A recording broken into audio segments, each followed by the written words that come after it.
Bel RTL. 18h-19h. Bel RTL Soir. Pascal Vrébos.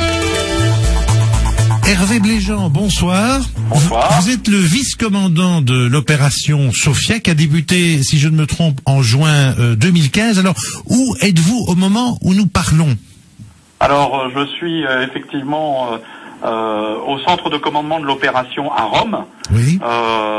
puisque l'Italie est la nation cadre de cette opération, et je suis le vice-commandant depuis près de 8 mois maintenant, puisque comme vous le rappeliez, l'opération a été lancée exactement le 22 juin de l'année dernière.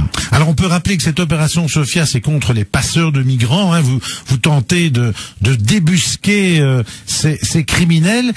Combien de criminels avez-vous déjà repérés et emprisonnés, si j'ose dire? Alors jusqu'à présent, effectivement, cette opération qui se concentre dans la tentative de démantèlement des réseaux criminels liés à la migration irrégulière a permis l'appréhension de plus de 45 présumés passeurs ou trafiquants d'êtres humains qui ont été déférés à la justice italienne. Et donc, ils sont en attente des suites de leur dossier juridique. Oui. Alors, comment parvenez-vous à les repérer? Parce que j'imagine que ils se doutent que vous êtes dans les parages. Est-ce que on leur tend des pièges, des appâts, que sais-je? Comment les repérez-vous?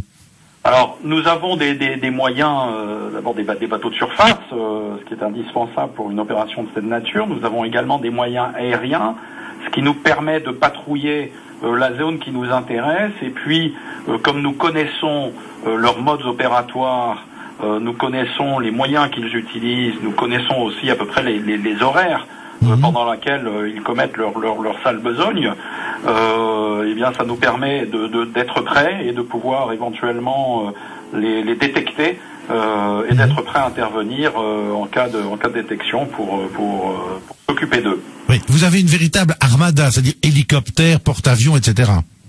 Oui, nous avons actuellement une force composée de 6 navires de différents États membres de l'Union européenne, et dont certains sont dotés d'hélicoptères, et également à notre disposition des avions de patrouille maritime qui opèrent depuis des bases italiennes.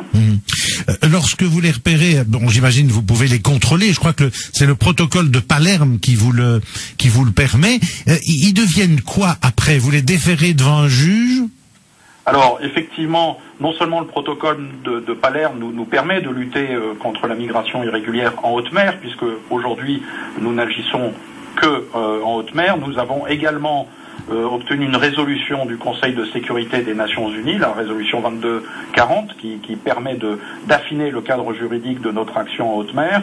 Et une fois que ces personnes sont appréhendées, ils sont effectivement arrêtés par la police italienne et déférés devant un juge dans le cadre de la Direction nationale antimafia, qui est compétente en Italie pour les crimes transfrontaliers. Est-ce que les Libyens coopèrent avec vous ou pas? Alors, à ce stade, nous avons peu de contact avec les Libyens, puisque nous ne souhaitions mener aucune action qui soit de nature à empêcher la mise en place d'une résolution politique en Libye, ce qui est actuellement en train de se passer avec la formation du gouvernement d'union nationale. Et donc, nous attendons que ce gouvernement d'union nationale soit en place, et qu'ensuite il nous invite à cette coopération, et nous espérons qu'ils nous invitent à travailler dans leur espace de souveraineté pour pouvoir travailler au plus près de ces réseaux criminels. Oui, voilà. Là, vous restez en tout cas dans les eaux territoriales, pour l'instant. Actuellement, nous sommes dans les eaux internationales. Internationales, c'est ça. Internationales, absolument. Alors, combien de migrants avez-vous sauvés durant toutes ces opérations?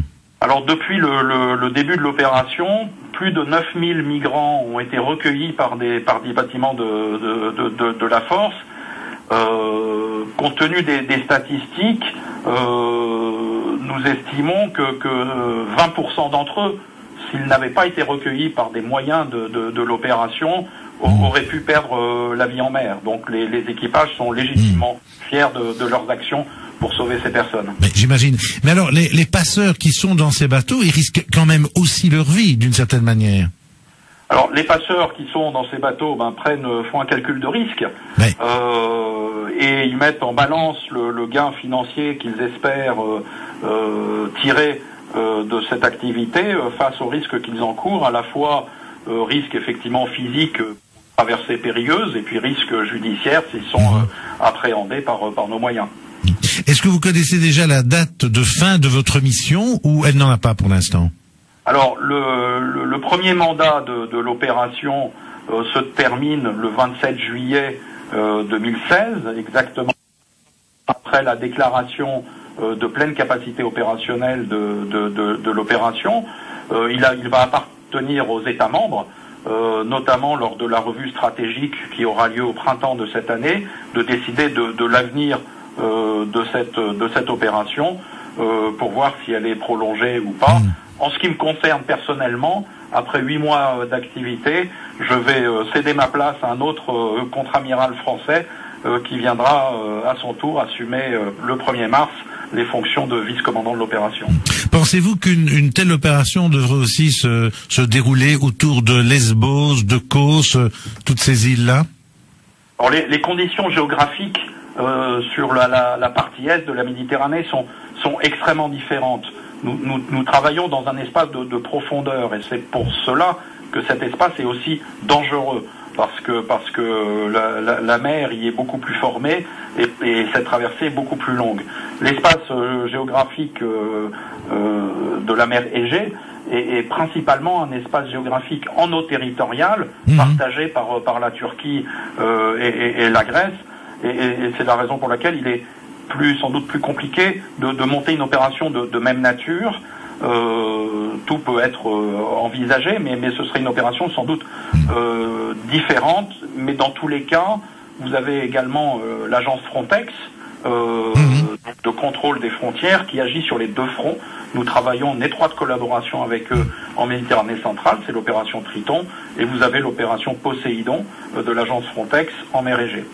Contre-amiral Béjean, merci en tout cas de nous avoir donné toutes ces précisions. Bonne journée à vous. Merci d'avoir été dans le Bel RTL Soir. Je vous en prie, bonne journée à tous les auditeurs. Au revoir.